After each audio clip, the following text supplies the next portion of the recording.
Fala, federações, tudo bem com vocês? Sejam bem-vindos a mais um vídeo aqui no canal Português Desenrolado com o professor Cielo.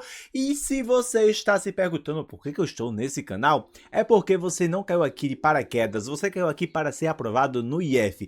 Isso mesmo que você acabou de ouvir. Aqui embaixo tem uma descrição, tá? Um link de um simulado onde você pode fazer ele de graça, porque esse vídeo é a resolução do simulado. Claro que vão ter outros vídeos além desse que vão estar sendo uma sequência, digamos assim, uma saga, respondendo o simulado de 22 questões, ok? E lembrando, federais, se você não é inscrito, se inscreve no canal para que você não perca nenhum vídeo e para que você consiga ser aprovado no IF este ano. Já chega deixando o seu like para que eu perceba que esse vídeo foi relevante para você e me motivar a trazer mais vídeo para você, tá bom? Então, sem mais enrolações, vamos responder o nosso simulado. Hoje eu tenho como objetivo mostrar para vocês como é muito fácil passar na prova do IF, ou seja, gabaritar a prova de português. Óbvio que nós vamos fazer uma breve leitura desse texto 1, porque, professor, gente, todo IF tem questões de interpretação e compreensão textual. Então, não tem como eu fazer um simulado com vocês ou mostrar questões para vocês que não seja uma questão de inferência ou compreensão textual. Então, para ficar bem melhor, então vamos iniciar o nosso texto. Se você não quer ler o texto, ótimo, vai para as questões, mas você meio que vai ficar perdido, porque você não vai entender do que se trata o texto. Se você não quiser acompanhar a minha leitura, você pausa o vídeo, faz sua leitura e depois tenta responder. Lembrando que aqui embaixo, na descrição do vídeo, tem o PDF onde você pode baixar esse simulado e você pode responder ele antes e depois você voltar para a explicação do vídeo. Ok? Galera, o texto 1 fala sobre basicamente o autismo. Então vamos começar. É um texto que foi escrito por Wallace Leray. Este seria a principal causa do autismo, segundo estudo.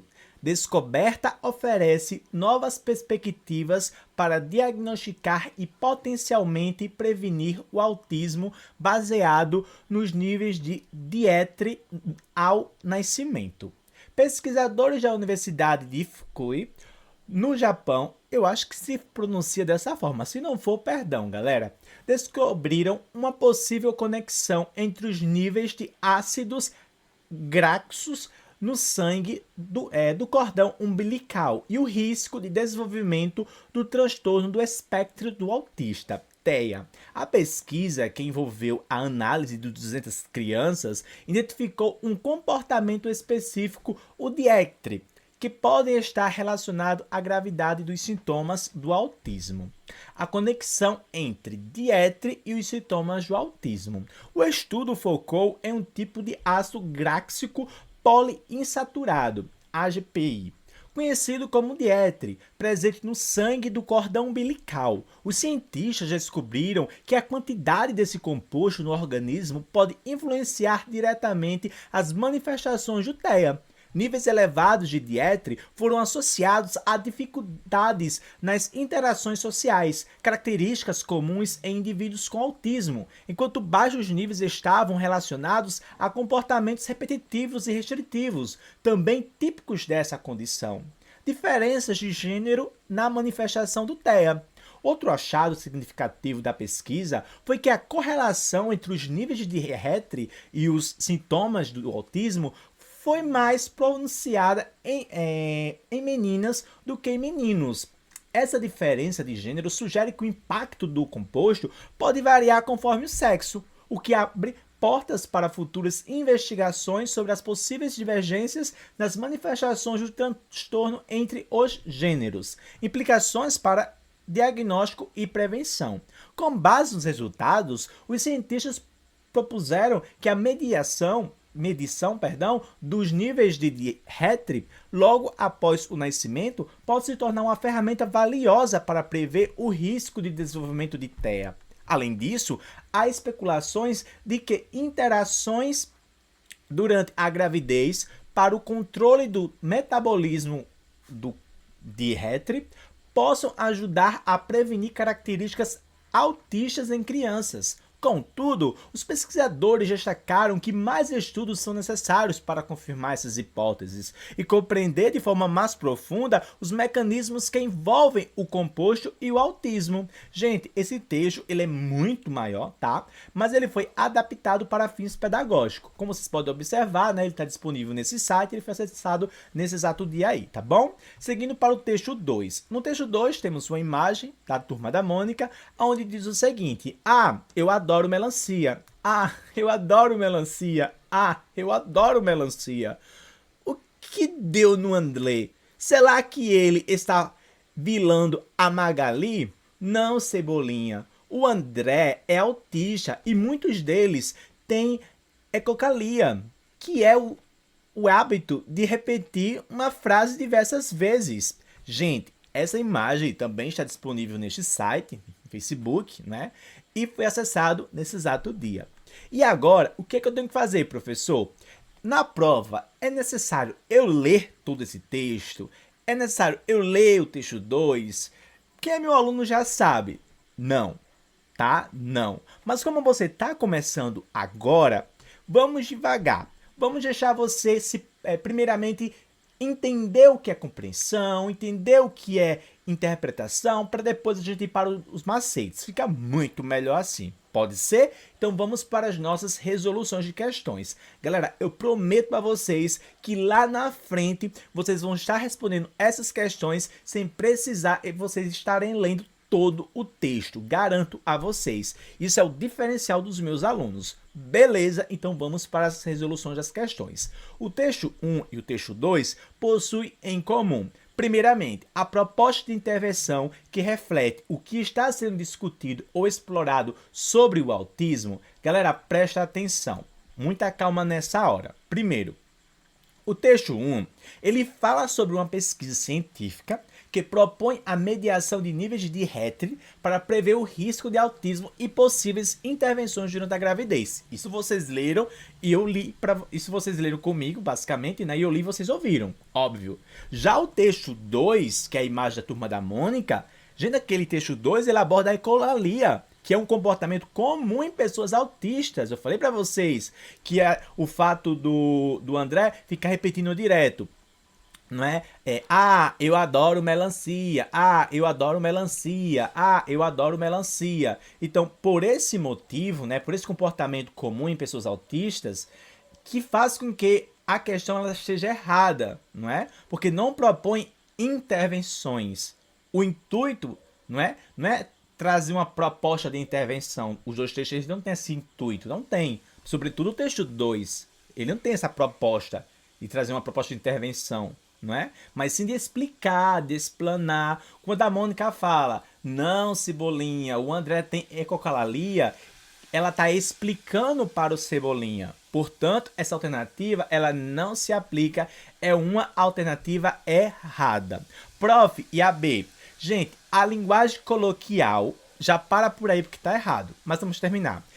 Que é usada em contextos profissionais ou acadêmicos. Primeiro, a linguagem coloquial não é utilizada em contextos profissionais e nem tampouco em textos acadêmicos. Isso seria o quê? Uma linguagem científica. A linguagem coloquial, gente, é a linguagem que a gente fala diariamente com os nossos colegas, compreende? Mas de forma assim bem mais explicativa, prof, por que a questão B está errada? Gente, o texto 1, vamos com calma, preste atenção. O texto 1, ele usa uma linguagem científica. Isso ficou óbvio para todo mundo. Uma linguagem científica, formal, denotativa, referencial, típica de um artigo acadêmico ou notícia especializada. Isso vocês já entenderam, beleza? Agora, o texto 2, ele usa uma linguagem coloquial.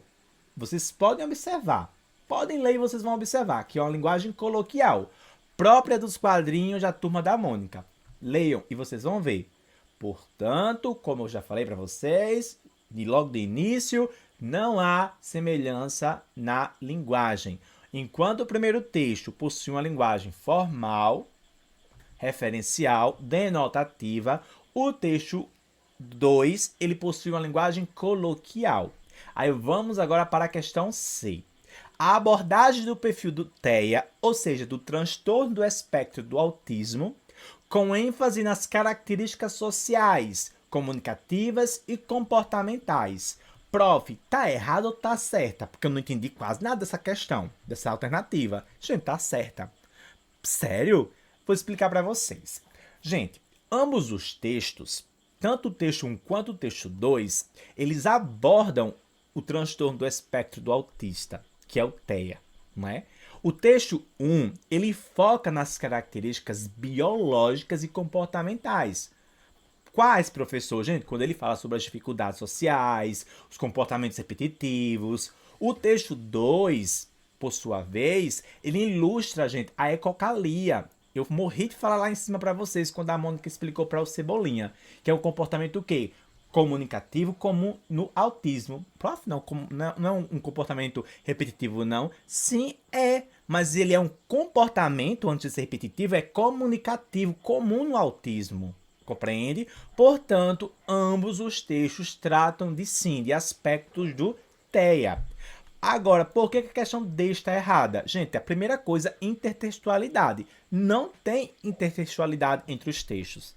Aí continua, que é a relação entre texto, ótimo, beleza, está explicando o que é intertextualidade, que é a relação entre texto, na qual um faz referência ou é influenciado por outro. Até aí, ok, explicou o que é a intertextualidade. Eu vou logo ler porque vocês vão entender, porque na frente tem a explicação do que é intertextualidade, que é a relação entre texto, tá certo? Na qual um faz referência ou é influenciado por outro, também está certo. Um exemplo disso é a conversa aí entre a Mônica, o Cebolinha, o André. Gente, isso daí está errado.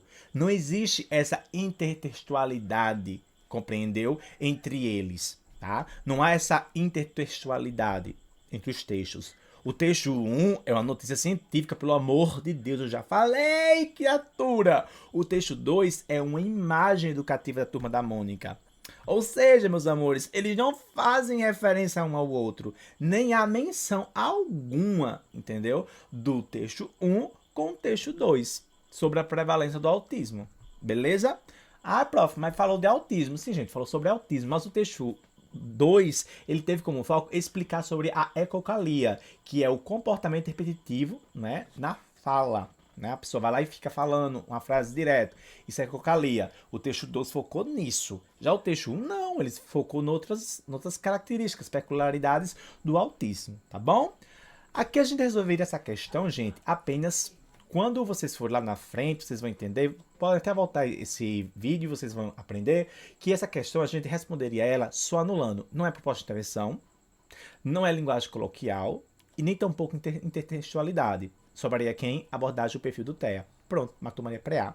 Entenderam? E lembrando também que esse ano temos a aba membro. Prof, como assim a aba membro? Gente, a aba membro você vai ter 2 vezes por semana a oportunidade de receber 2 vídeos de 40 minutos a 1 hora, tá, de duração, eu respondendo questões dos IEFs, além de você poder baixar o PDF que eu utilizei e você vai poder fazer um simulado todo mês. Além de você fazer esse simulado, você vai ter direito a assistir a videoaula respondendo o simulado que você fez. Então, se você quiser ser membro, você vai ter direito a 2 vídeos semanais de 40 minutos a 1 hora e também direito a um simulado. Então, sem mais enrolações, vamos responder as nossas questões.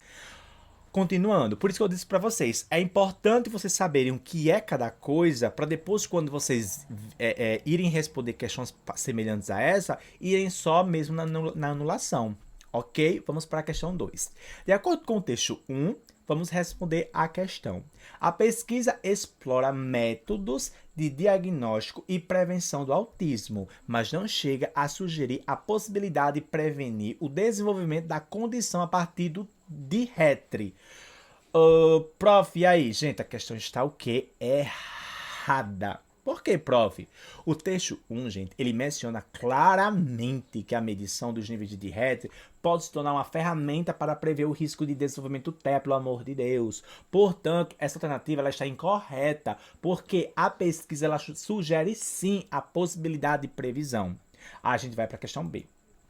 Na questão B, o estudo identificou o composto Dihetry como um fator exclusivo para o desenvolvimento do autismo, sem considerar outros possíveis fatores influentes. Pelo amor da vaca branca, gente! Quando colocou sem considerar outros possíveis fatores influentes, já deixou a questão mais errada ainda. Ela já vinha errada, não é? Quando colocou sem considerar outros possíveis fatores influentes, pronto, deixou a questão completamente errada. Primeiro, o texto 1, ele não afirma que o Dihetry é o único fator para o desenvolvimento do autismo. Ele apenas sugere uma possível conexão entre os níveis desse composto e os sintomas do TEA, mas não destaca outros fatores. Portanto, essa alternativa ela está errada. Prof, oi, e a questão C? Gente, a questão C diz assim, ó. Descobriu-se que a presença desse composto no organismo pode impactar diretamente as manifestações do autismo. E aí, prof, gente, essa questão está certa. Quê? Está certa. Por quê, prof? Olha só, presta atenção. O texto 1, ele afirma que os níveis de Dihetry estão relacionados às manifestações do TEA, como dificuldades sociais, comportamentos repetitivos, eu ia falar comportamentos repetitivos, lerdo, comportamentos repetitivos, entendesse? Portanto, meus amores, essa alternativa ela está muito correta, pois o composto impacta, de certa forma, diretamente as características do autismo. Tá bom? Entenderam? Agora eu vou falar uma coisa para vocês. A questão de o Dihetry é um método comprovado para diagnosticar o TEA, essa questão de dela tá meio certa. Como assim, prof? Vocês vão entender lá na frente, né? Mas eu vou explicar agora. Sempre a banca de vocês vai trazer, se for 4 questões, ela vai trazer 2, uma certa, a outra um pouquinho certa, para vocês ficarem na dúvida e acabarem marcando ela. Se forem 5, ela vai trazer 3 erradas e 2. Uma vai estar certa e a outra um pouquinho certa. Sério, prof? É. Porque ela quer induzir você ao erro. Então, essa questão D, ela tá um pouquinho certa, não tá toda errada não, tá? O Dihetry é um método comprovado para diagnosticar o TEA. Primeiramente, eu vou falar para vocês o motivo pelo qual ela pode estar certa. Depois eu falo o motivo pelo qual ela está errada. Primeiro, o texto 1, ele menciona que os níveis de Dihetry podem ser usados para prever o risco de desenvolvimento do TEA. Beleza, o que indica uma relação entre o composto e a identificação do transtorno. No entanto, federais, a alternativa C é mais específica e direta, porque ela fala sobre o impacto nas manifestações do autismo. Olha aí, ó, a casca de banana, que é o foco principal do texto. Estão entendendo? Então, prof, para aí, deixa eu entender. A alternativa D, ela tá errada só por isso? Não. Ela está errada por outros motivos. Eu vou falar um outro motivo. Primeiro, o texto não afirma que o Dihetry é usado para identificação do TEA. Né? Eu ia falar identificar, misericórdia, cadê minha conjugação verbal? O texto ele não sintetiza, diz, né, que o Dihetry é utilizado para identificação do TEA. O texto 1 ele menciona que os níveis de Dihetry podem ser usados para prever o risco de desenvolvimento do TEA, mas não diz que ele é um método de identificação. Prof, o que é identificação? Diagnóstico, criatura. Entendeu? Diagnóstico do transtorno, do autismo. Ele prevê risco. Não mesmo que identificar a condição, compreende?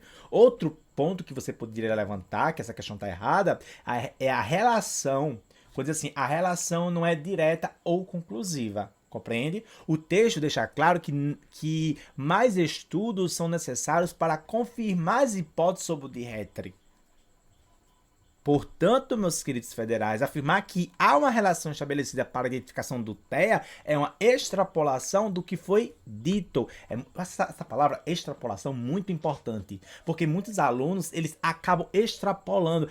Porque eu acho que isso está certo, porque eu li isso num texto. Calma, lê de novo, porque às vezes a questão está ou extrapolando, tem uma informação a mais, ou tem uma informação a menos, compreende? Ela não extrapola, ela diminui. Compreende? Ela supre informações. Agora, preste atenção no outro fator. Vou citar para vocês só 3. A falta de especificidade.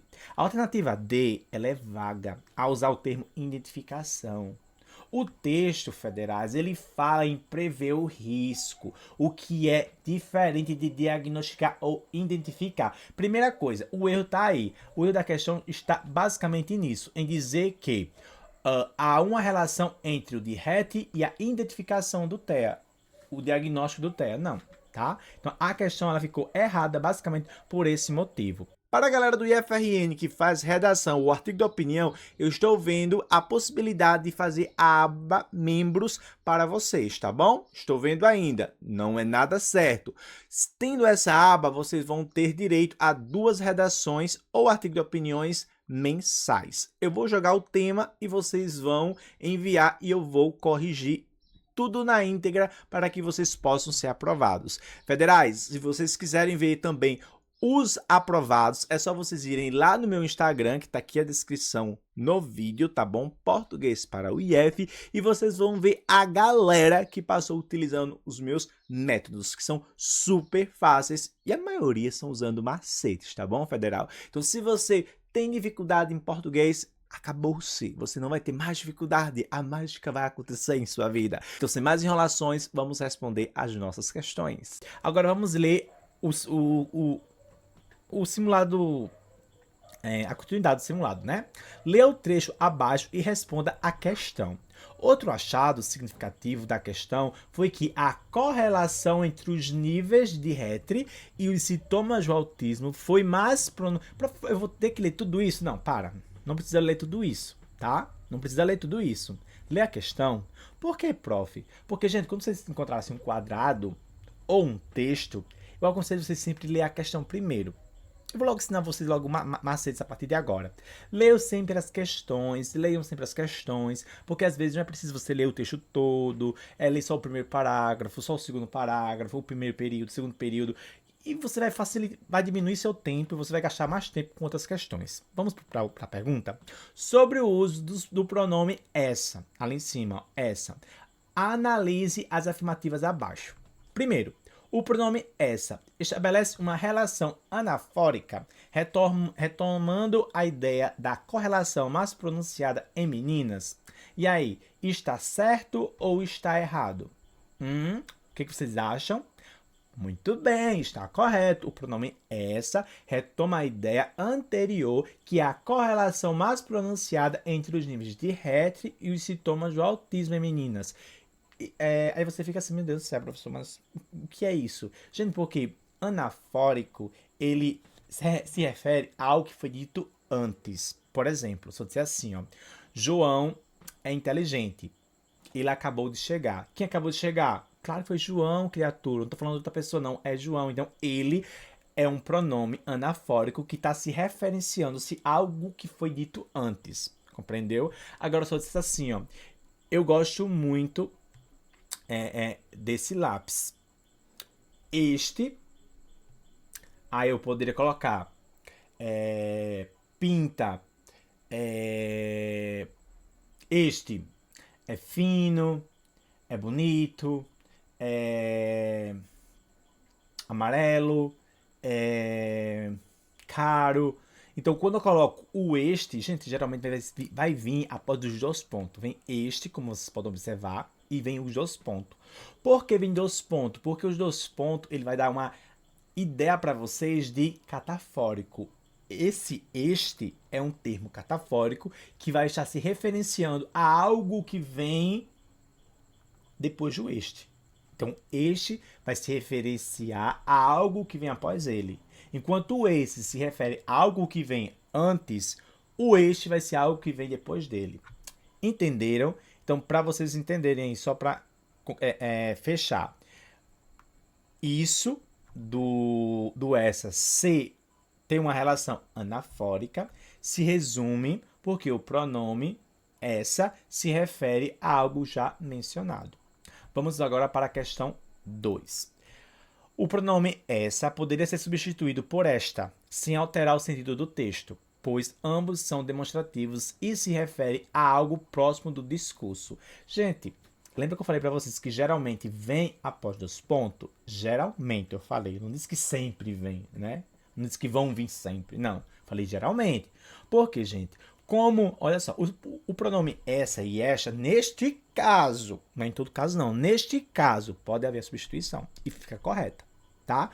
Não é porque eles são basicamente demonstrativos em si, é porque eles podem ser usados para se referir a algo próximo no discurso.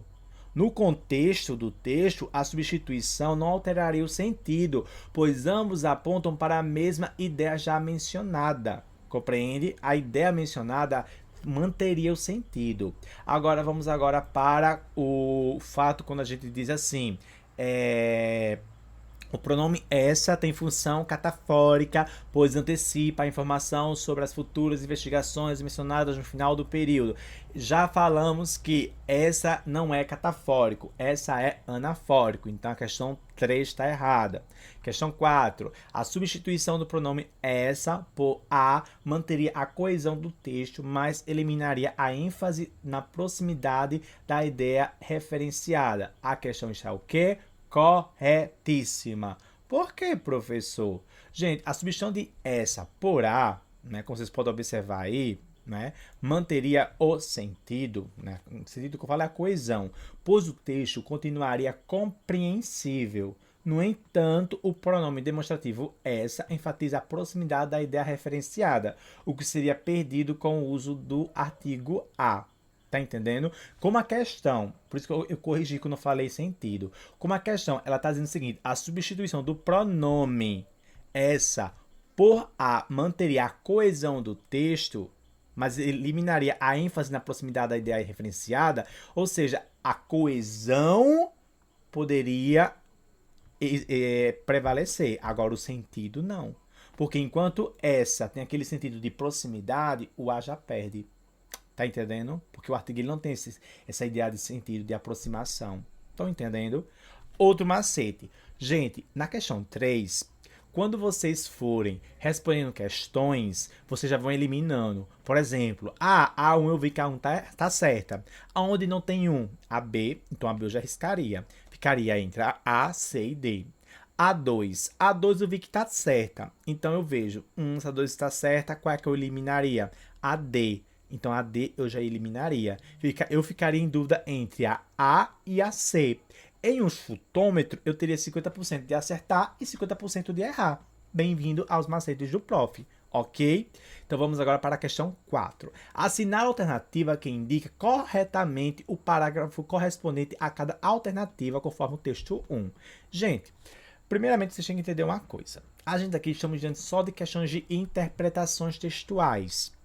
Porque não podemos, já expliquei e afirmo, não podemos ir para uma prova de IF sem saber interpretar e compreender um texto. Só saber gramática, gente, hoje em dia não adianta. Os IFs cobram agora é uma gramática interpretativa. O IFMA, o IF do Ceará, o IF do Rio Grande do Norte, o IF do Piauí, são IFs que ainda cobram um grau de gramática, não é? Muito aguçado, bom. Agora os demais IFs não cobram mais muita gramática, é mais interpretação textual. E se vocês perceberem, esses IFs que eu acabei de citar, eles estão trazendo agora até questões de gramática interpretativa. Nesse simulado, como vocês observaram, tem questões de gramática de interpretação, onde para você responder a questão de gramática tem que interpretar o que a questão quer dizer. Compreendeu? Por esse motivo que interpretação textual é muito importante. Vamos lá. Assinar a alternativa que indica corretamente o parágrafo correspondente a cada alternativa, conforme o texto 1. Primeiro, a pesquisa identificou que o composto de Hetry está relacionado à gravidade dos sintomas do autismo, mas não confirmou uma relação causal direta. E aí, prof, está certa ou errada? Primeiro, gente, a gente vai ter que fazer o quê? Analisar a alternativa que indica corretamente o parágrafo correspondente a cada afirmativa, conforme o texto 1. Eu te pergunto, vamos lá. Primeiro, a A diz que essa informação da pesquisa identificou que o composto de Hetry está no primeiro parágrafo. A B diz que está no segundo parágrafo. A C diz que está no primeiro. E a D diz que está no 4. Gente, essa informação ela está no primeiro parágrafo. Portanto, a A e a C continuam no jogo, a B e a D estão anuladas. Vamos para a questão 2, tá bom? Níveis elevados de Hetry foram associados a dificuldades nas interações sociais, enquanto níveis baixos estavam ligados a comportamentos repetitivos. E aí? Quem continua no jogo? A 2 ou perdão, ou a C? 2 ou 3? Gente, 2 e 3, ambos têm o quê? 3. Tem 3. Então, logo... Perdão, deixa eu observar. O prof se confundiu. A 2 diz que é o parágrafo 2 e a diz que é o parágrafo 2 e a C diz que é o parágrafo 3. Entendi.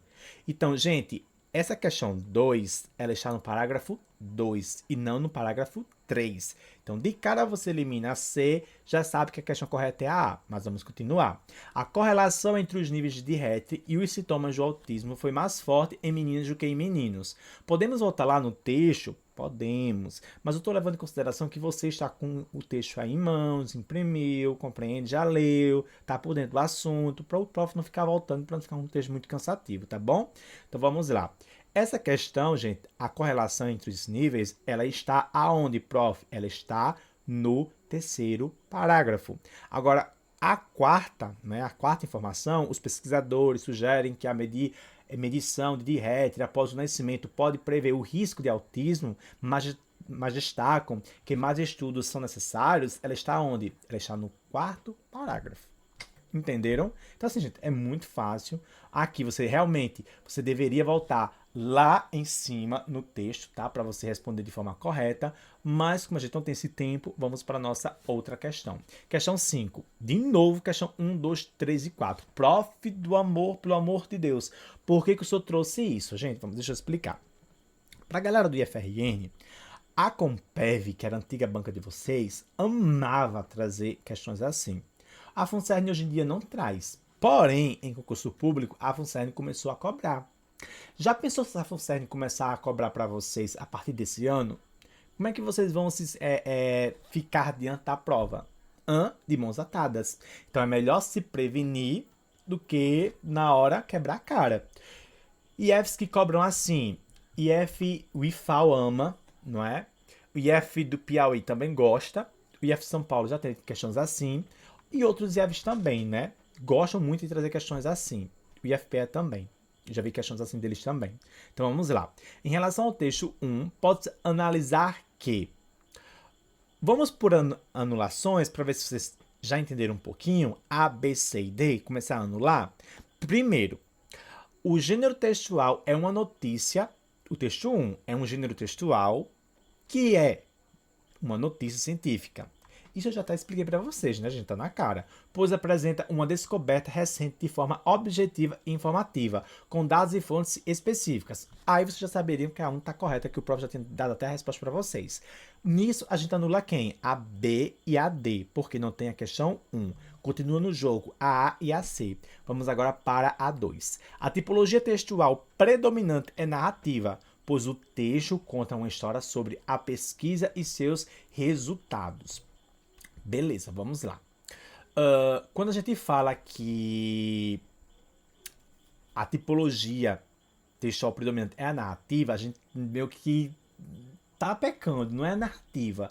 Pois o texto ele não conta uma história com elementos como personagens, enredo ou conflito. Nunca na vida, né? Pelo amor da vaca branca. Em vez disso, federais, ele expõe informações e explica conceitos de forma organizada, caracterizando-se como um texto dissertativo expositivo. Apenas. Então, de cara, a gente já poderia eliminar quem? A C, porque a C diz que a 2 está correta, a C diz que a 2 está correta e não está correta. Então, ficaria quem? Só a A, com a 3. Então, de cara, a gente sabe que a 2 está errada e a 4 está errada. Mas vamos lendo... Continuando, né? Vamos lá. A 3. O texto combina elementos dissertativo e expositivo. Beleza. Que eu acabei de dar a resposta para vocês. Já que expõe informações, explica conceitos e apresenta os resultados da pesquisa de forma organizada. Beleza. Questão bonitinha. Mel de abelha. Questão 4. O gênero textual é um artigo de opinião. Mentira. É uma notícia. Pois o autor expressa sua visão pessoal, em nenhum momento o cara expressou, Jesus, sobre a descoberta e suas explicações. Gente, não tem marcas de pessoalidade lá no artigo de opinião, no texto, para ser um artigo de opinião, compreende? Então a questão 4 está erradíssima. Prof, mas assim, ela tem como estar correta? Não, gente, ela não tem como estar. A questão 4 ela não tem como estar correta, tá? Porque o texto 1 ele não é um artigo de opinião, velho. O autor ele não expressa sua visão pessoal ou subjetiva. Porque em um artigo de opinião você pode expressar ou sua visão pessoal, que é uma visão basicamente subjetiva, né? Sobre a descoberta de algo. Que poderia ser sobre a pesquisa do autismo, do Dihetry, né? Lá. O texto ele é informativo e ele é baseado em fatos, sem juízos de valor ou opinião do autor. Então a questão é deixar o quê? Errada. A questão correta é a questão A. Estão entendendo, federais? Então, assim, eu espero do fundo do coração que vocês tenham compreendido. Vamos voltar com questões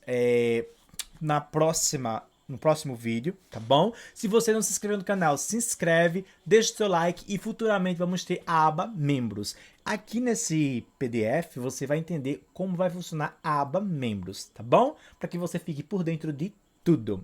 Federais, bons estudos para vocês, estamos juntos e rumo à aprovação. Time Português para o IF. Fui!